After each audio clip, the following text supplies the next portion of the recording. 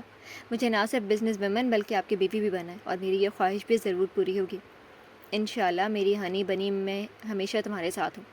اور ہاں، how can I forget کہ بزنس وومن نہیں، business girl, because you are my young girl. انہوں نے پیار سے ایزل کے سر پر ہاتھ پھیرا اور پھر سے ناشتے کی طرف متوجہ ہو گئے۔ اف، اتنا مشکل پیپر ہاتھ میں آتے ہی اس نے جلدی تمام سوالات پر نظر ڈالی تو اپنا سر چکراتا محسوس ہوا۔ مجھے تو یہ نہیں اور یہ بھی تو نہیں آتا، اف مجھے تو کچھ بھی ڈھنگ سے نہیں آتا۔ کوشچن پیپر ہاتھ میں پکڑے وہ بڑبڑانے لگی۔ جب اس کی بڑبڑاہٹ اس کے برابر والی لائن میں کچھ فاصلے پر موجود لاریب کی سماعتوں سے ٹکرائی تو دبی سرگوشی میں سوال کو ہوئی، یہ تم کیا سر پکڑے بڑبڑائے جا رہی ہو؟ پیپر نہیں آتا کیا؟ اس کے سوال میں غیر سنجیدگی تھی۔ ہاں، نہ جانے کہاں سے اٹھا کر دے دیا، وہ بیچارگی سے گویا ہوئی تو لاریب کی ساری غیر سنجیدگی ہوا ہوئی۔ وہ حیرت زدہ تھی، اسے آنکھیں پھاڑے دیکھے گئی۔ یہ تم کیا کہہ رہی ہو؟ تمہیں کچھ نہیں آتا؟ یعنی تمہیں؟ اس نے تمہیں پر خاص زور ڈالا کیونکہ وہ کیا پوری کلاس جانتی تھی کہ ٹاپر اسٹوڈنٹس میں سے ہے جو ہر پیپر چٹکیوں میں حل کر لیتی ہیں، مگر اب وہی کہہ رہی تھی کہ اسے کچھ نہیں آتا۔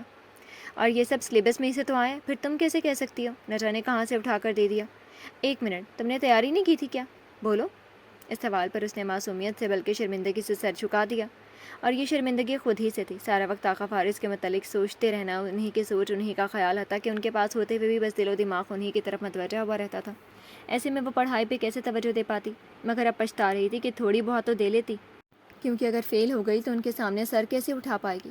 ہاں، ابھی بھی اسے صرف آقا کی سوچ تھی، ان کے سامنے شرمندہ ہونے سے ڈر رہی تھی، اور کسی کی سوچ نہ تھی، نہ گھر والوں کی، نہ کالج والوں کی۔ آپ سیدھی ہو جائیں پلیز، لاریب ایزل سے کچھ کہنے والی تھی جب سپرنٹینڈنٹ نے نرمی سے اسے مخاطب کیا۔ دونوں کو اتنا تو حوصلہ ہوا کہ کوئی جلات نہیں ملی۔ کیسے جتا کر کہہ کر آئی تھی 3 گھنٹے کا پیپر 1 گھنٹے میں کر لوں گی۔ اف، اب تو 3 گھنٹے میں بھی کچھ نہیں ہونے والا۔ اللہ جی مدد کر دے، میں آقا کے آگے شرمندہ نہیں ہونا چاہتی۔ وہ مسلسل دعائیں کرتی جو آدھا پیپر پلے پڑ رہا تھا کرتی گئی۔ کچھ دیر گزرتی تو سستی سے ہاتھ چلاتی ایزل کو لاریب نے مخاطب کیا۔ ایزل نے سر تو نہ اٹھایا مگر نظریں ضرور اس جانب موڑی، تو لاریب نے آنکھوں ہی آنکھوں میں ایک بات کہی، اور وہ یہ کہ پریشان نہ ہوں، میں ہوں نا۔ اور اس کے بعد ایزل کو قدرے تسلی ہوئی، کیونکہ لاریب باقی وقتاً فوقتاً اسے اپنے ہونے کا احساس دلاتی رہی تھی۔ سست ہاتھوں میں روانی آتی کہ یہ اس کی زندگی کا پہلا ایسا امتحان تھا جس میں اس نے نقل کا سہارا لیا تھا۔ نقل تو کر لی، مگر اب یہ سوچ کر دل شرمندہ ہو رہا تھا کہ اگر آقا کو پتہ چلا کہ ان کی لائق فائق ایزل نے سارے امتحان میں نقل پر انحصار کی ہے تو کیا ہوگا؟ نہیں، میں آقا کے سامنے شرمندہ نہیں ہونا چاہتی، کبھی بھی نہیں۔ میں اب سے دن رات ایک کر کے پڑھوں گی۔ ایزل کی سوچ میں غرق ہو گئی۔ اٹھو چلیں اب۔ وہ جو اب سے دل لگا کر پڑھنے کا عزم کر رہی تھی، لاریب کی آواز پر چونکی اور اٹھ کھڑی ہوئی، شیٹس سپرنٹینڈنٹ کو جمع کروائیں اور روم سے باہر نکل آئیں۔ اب ذرا بتاؤ مجھے کہ یہ سب کیا ہے؟ روم سے نکل کر وہ کینٹین آئیں، 2 ٹن پیک لی اور گھٹا گھٹ پیتی درختوں کی چھاؤں تلے چلی آئیں۔ ایزل تو بینچ پر بیٹھ گئی کہ نقل کے چکر میں جو تھڑا چلائے تھے اس سبب انگلیاں بلکہ پورے کا پورا ہاتھ اور اپنے آج کے کارنامے کے بعد سر دکھ رہا تھا، جبکہ لاریب وہیں درخت کے ساتھ ٹیک لگائے کھڑی ہو چکی تھی اور ہاتھ سینے پر باندھے اب اس کی کلاس لینے کے موڈ میں تھی۔ کیا سب؟ ایزل نے ناسمجھی سے پوچھا۔ یہی کہ تم ہیرو سے آج زیرو کیسے بن گئی؟ انداز تفتیشیانہ تھا، جبکہ ایزل کے پاس جو جواب تھا وہ مشکل تھا یا شاید بتانا مشکل تھا۔ خاموش کیوں ہو؟ جواب دو کہ آخر تم جیسے لائق اسٹوڈنٹ جو کہ ہمیشہ ہر کسی کو پیچھے چھوڑ جاتی ہے آج فقط پاسنگ مارکس لینے کی خاطر دوسروں کے محتاج ہو گئی۔ میں حیران ہوں ایزل، آخر تم پڑھائی میں اتنا ڈل کیسے ہو سکتی ہو؟ جبکہ آج کا پیپر تو تم جیسے اسٹوڈنٹ تو کیا ہم نالائقوں کے لیے بھی بائیں ہاتھ کا کھیل تھا۔ بات تو لاریب کی صحیح تھی، مگر ایزل کی زبان اس کا جواب اگلنا نہیں چاہتی تھی اور کوئی معقول بہانہ بھی نہیں بن پا رہا تھا۔ بس کچھ دنوں سے طبیعت کافی ناساز رہی، اسی سبب تیاری نہیں کر پائی، اور تمہیں تو پتہ یہ سبجیکٹ مجھے کوئی خاص پسند نہیں، تبھی بے دلی سے پڑھا جو تھوڑا بہت پڑھا۔ اب کوئی تو بہانہ بنانا ہی تھا سو بنا دیا، مگر لاریب اس کے بہانوں میں نہیں آنے والی تھی۔ غلط، تمہاری طبیعت ناساز بھی ہو تو تم پڑھائی کے معاملے میں ایسی لاپرواہی نہیں کر سکتی، اور یہ خاص اور عام پسند کو تو تم رہنے ہی دو۔ اگر اتنا ہی ناپسند ہوتا تو تم ایسی کارکردگی پہلے بھی دکھاتی، اور سارا سال پڑھ تو رکھا ہی تھا تم نے۔ امتحان کی تیاری ٹھیک نہ صحیح مگر سارے سال کی محنت تو آج نظر آنی چاہیے تھی. مگر تمہیں یاد ہوگا میں نے چھٹیوں سے قبل 3 ہفتے پہلے آخری ملاقات میں تم سے کچھ کہا تھا. جو لڑکی سب پڑھا لکھا بھولتی جا رہی تھی وہ باتیں کیسے یاد رکھتی؟ کیا کہا تھا مجھے یاد نہیں. ایزل شانے اٹکا گئی تو لاری بندے ہاتھ کھولتی درخت سے ٹیک لگائے اس کے پہلو میں آ بیٹھی. جانتی تھی تم بھول چکی ہوگی مگر جو تب کہا وہی اب کہوں گی کہ تمہیں کیا ہو گیا. ہر وقت نہ جانے کن سوچوں میں کھوئی رہتی ہو. پڑھائی میں تمہاری وہ کارکردگی سامنے نہیں آ رہی جو ہمیشہ سے نظر آتی آئی ہے. ضرور کوئی بات ہے جو تمہیں پریشان کری ہے یا پھر ایک منٹ ایزل تم کہیں کسی کو پسند تو نہیں کرنے لگے؟ اگر ایسا کچھ ہے تو مجھے بتاؤ. میں تمہاری سب سے اچھی دوست ہوں نا. جو بھی بات ہے مجھ سے شیئر کرو. اس کے کندھے پر ہاتھ رکھے اپنائیت سے بولی تو ایزل نے ایک سرد آنکھ خارج کی. لارب اس کے اسکول کے زمانے سے دوست تھی اور ان کی دوستی کو 7 سال ہونے کو تھے. وہ اپنی ہر بات ایک دوسرے کی گوش گزار کرتی تھی مگر یہ بات ایسی تھی کہ وہ بتانے سے جھجکتی تھی. نہیں لاریب ایسا کچھ بھی نہیں ہے. کہا نا کہ بس طبیعت آج کل ٹھیک نہیں رہتی اسی سبب ڈل رہتی ہوں ہر چیز میں. بتانا چاہتی تھی مگر جب لب کھلے تو پھر بہانہ بنا گئی. شاید بات بہت بڑی تھی تبھی بتانا آسان نہ تھا ورنہ دونوں کے بیچ کوئی بھی جھجک کبھی آڑے نہ آئی. ٹھیک ہے تم بتانا نہیں چاہتی تو میں تمہیں فورس نہیں کروں گی مگر میں جان گئی ہوں کہ بات کچھ ایسی ہی ہے. اتنا تو میں تمہیں اور تم مجھے جانتی ہو نا. آج نہ صحیح کل کو ہی صحیح مگر تم مجھ سے سب شیئر کرو گی اتنا بھی مجھے یقین ہے. لاریب نے اپنا ہاتھ اس کے کندھے سے ہٹایا اور اٹھ کھڑی ہوئی. دیکھو ایزل جو بھی تمہارے دل و دماغ میں چل رہا ہے وہ سب ایک سائڈ پر کر کے اپنی پڑھائی پر توجہ دو کیونکہ نہ میں تمہیں ڈل اسٹوڈنٹ کے طور پر دیکھنا چاہتی ہوں نہ تمہاری فیملی اور اسپیشلی نہ ہی فارض بھائی. ایزل جو اس کی پہلی باتوں پر مسکراتی سر ہلا رہی تھی آغا کے نام پر مسکراہٹ انکا ہوئی.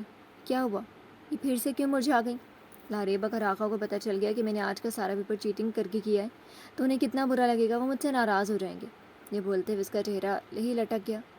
نہیں ہوں گے ناراض کیونکہ انہیں کوئی بتائے گا ہی نہیں اور خبردار جو تم نے بتایا تو ورنہ میں ناراض ہو جاؤں گی. لاریب نے ساتھ ہی سختی سے منع کر ڈالا کیونکہ جانتی تھی کہ بات کیسی بھی ہو وہ آغا سے چھپا نہیں پاتی تھی پھر بھلے اس کے بعد ڈانٹ پڑنے یا ناراضگی کا خدشہ ہو. لیکن میں ان سے یہ کیسے چھپا؟ بس کہہ دیا نا ایزل تم فارض بھائی کو کچھ بھی نہیں بتاؤ گی. ہاں اپنا یہ گلٹ ختم کرنے کا بہترین طریقہ یہ ہے کہ تم آئندہ کے امتحانات میں اپنا 100% دو گی نا.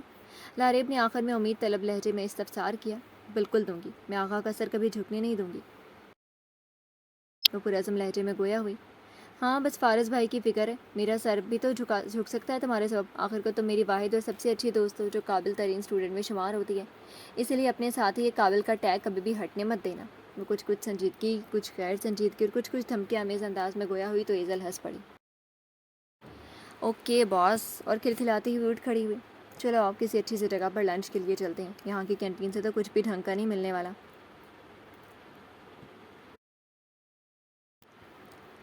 ایزل کا دل تو نہ تھا کچھ بھی کھانے پینے کو مگر لاریب کے گھسیٹنے پر چل پڑی. ایزل اٹھ جاؤ کب تک سوتی رہو گی؟ ایزل 3 گھنٹے تیاری کرنے کے بعد اب پچھلے 3 گھنٹوں سے ہی سو رہی تھی. اب شام کے 7 بج رہے تھے. سونے دو نا آپ ہی بہت تھکی ہوئی ہیں. نیند میں ڈوبی آواز کے ساتھ جواب دینے کے بعد وہ کوشن میں منہ دے گئی. اچھا ٹھیک ہے سوتی رہو. میں تو بس یہ بتانے آئی تھی کہ فارض آئی ہیں نیچے اور بلا رہے ہیں تمہیں مگر ٹھیک ہے میں جا کر کہہ دیتی ہوں کہ محترمہ کا اٹھنے کا کوئی موڈ نہیں. کیا آغا آئے ہیں؟ اور آغا کا نام سنتے ہی وہ اچھل کر بیٹھی. شرارتی لہجے میں کہتی انم دروازے تک پہنچی تھی کہ اس کے یوں اٹھ کر چلانے پر رک گئی اور مسکرائے بغیر نہ رہ سکی کیونکہ جانتی تھی وہ اور کسی بات پر اٹھے نہ اٹھے آغا کا نام سنتے ہی اٹھ جائے گی. ہاں بالکل اور نیچے تمہارا انتظار کر رہے ہیں تاکہ کب تم آؤ اور کب اپنے منہ سے بتاؤ کہ تمہارا پیپر کیسا ہوا. ایزل جو ان کے انتظار کا سنتے ہی بیڈ سے پاؤں نیچے لٹکائے اترنے کو تھی ان کے آنے کا سبب جان کر وہیں بیٹھی رہ گئی تھی. ارے یہ میں کیسے بھول گئی. اب کیا آغا سے جھوٹ بولنا پڑے گا؟ لیکن نہیں جھوٹ کیسا. پیپر تو میرا بہت اچھا ہوا ہے مگر ہوا تو نقل کے سہارے ہی. خیر جانا تو پڑے گئی. اب بیٹھی کیا سوچ رہی ہو ایزل؟ اٹھ بھی جاؤ اور کبھی خود بھی اپنے کمرے کی حالت درست کر لیا کرو. انم کی آواز پر وہ چونکی. اس نے ایک نظر سائڈ ٹیبل پہ پڑے کوشچن پیپر کو دیکھا اور پھر اسے لیے بنا اس کے برابر پڑا اپنا چشمہ اٹھائے اٹھ کھڑی ہوئی جبکہ انم اس کے اٹھنے کے بعد بیڈ شیٹ درست کرنے لگی. جی تو فرینڈس کیسی لگی آپ کو فرسٹ ایپیسوڈ؟ میں امید کرتی ہوں کہ آپ کو پسند آئی ہوگی. کمنٹ سیکشن میں اپنی رائے کا اظہار کرنا مت بھولیے گا. پھر حاضر ہوں گے ناول کے نیکسٹ ایپیسوڈ کے ساتھ. تب تک کے لیے اجازت دیجیے. شکریہ. اللہ حافظ.